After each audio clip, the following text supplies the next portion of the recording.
Hey everybody, it's Helen Moses and I am here with my good friend Barbara Hemphill. Barbara is a woman who taught me a whole lot about clutter, and I've been writing about clutter in my new book. There's a whole chapter dedicated to it, and I've already heard from people who have told me how much that chapter resonates with them. But I thought it would be interesting for some of you who would like to know more about how the book came to be and how the writing and the story evolved. I thought it would be interesting to bring Barbara in to talk about that. So Barbara, if you would, you remember that day that you first came to my house? We had just met and kind of hit it off right away. And then you came to my house, you offered to come, and I was really nervous because I was about to show you like the whole house. But you were so gracious and you came. Tell them what you remember from that day.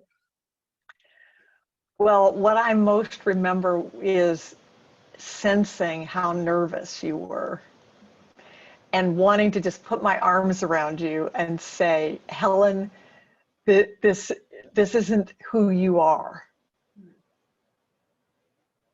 And I just was so touched by your heart and how much you wanted to do, but seeing how the clutter was stifling you, just literally stifling you, because clutter gives us shame.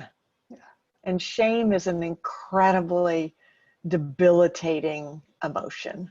Yeah. Because it's something, and we have guilt about it, embarrassment, yeah. All of those kinds of things. And I know from over 40 years in this industry now that it's fixable, that it's, it's like, so my business has been based on those 4 words, which we used many times. Clutter is postponed decisions. Yeah, those 4 words are so transformative. They are so powerful. And there's such a revelation in there. I remember you told me that day when you came, and somehow, you were the one that actually gave me the idea of writing a book. You said something like, if you only knew, Helen, how many people, like just up and down your own street, probably suffer from the same kind of clutter that you're experiencing. If you could share your story, you could help so many people. And that's when I started to think about writing the book. But a lot of things happened in between that and now, when the book is finally here. And one of them is that, going back to those 4 words, I learned that I didn't have all that clutter that was so shameful and so debilitating because I was an unworthy person or a bad person who just didn't deserve any better. That wasn't it. That's what I used to think. And I used to not be able to make any decisions because I didn't have any confidence in myself whatsoever, for the most part. But having evolved and having understood and applied the principles that you've given, I feel like I now get it. That's the only reason why I have clutter, is because I was not confident enough to make decisions about a single piece of paper, which then just kept adding up. Well, what I remember too is I remember when we talked about the book, as we were walking through the house and looking at different things, and you were telling me about why it was there or what it meant to you or whatever.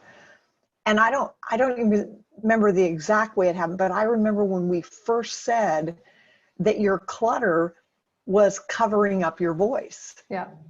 Yeah. I mean, that was so ironic.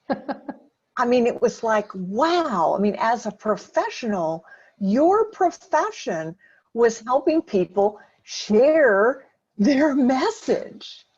Yeah. And you were covering up your message with all of your clutter. And that was a huge aha. That was when it's like, this book has to be written, and it has evolved, and it's evolved in a beautiful way. I'm so excited and so proud of you for persevering, because I think research shows that 80% of the population believes they have a book in them. Mm-hmm.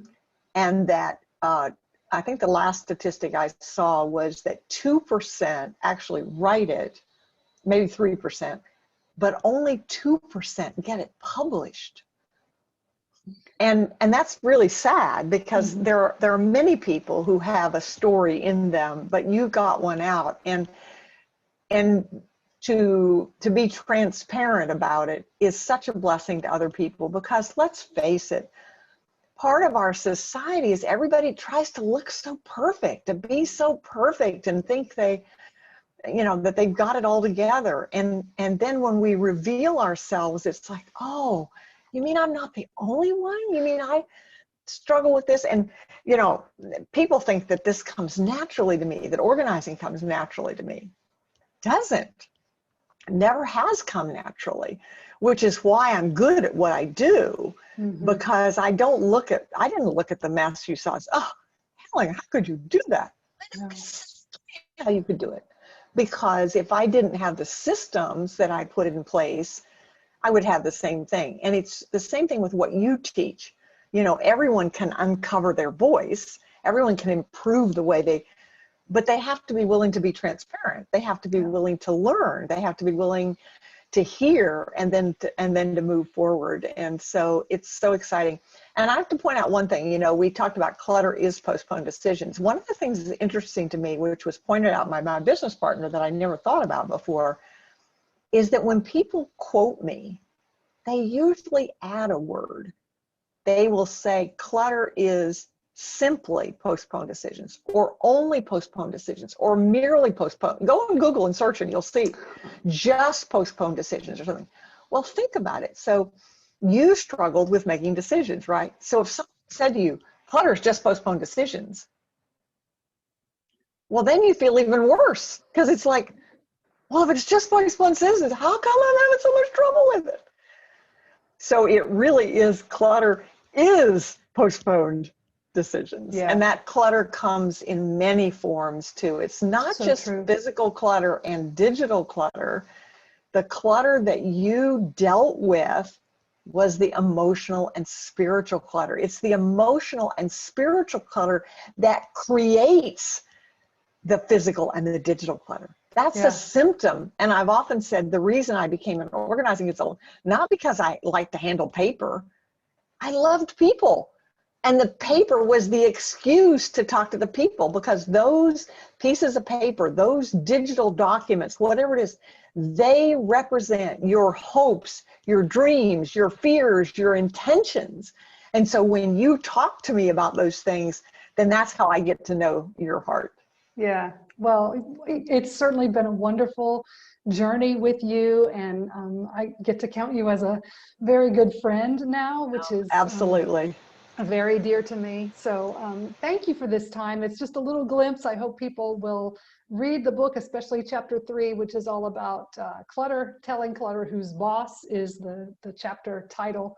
And you certainly showed me and helped me understand how to do that, and what a difference it makes for my voice, and what a difference it can make for other people too. So I can't wait for people to be able to read more about my story and learn more about you as well. And thank you again for this time. Oh, thank you for having me. And I just wish you great success, and I can't wait to see the next chapter. Thanks, Barbara.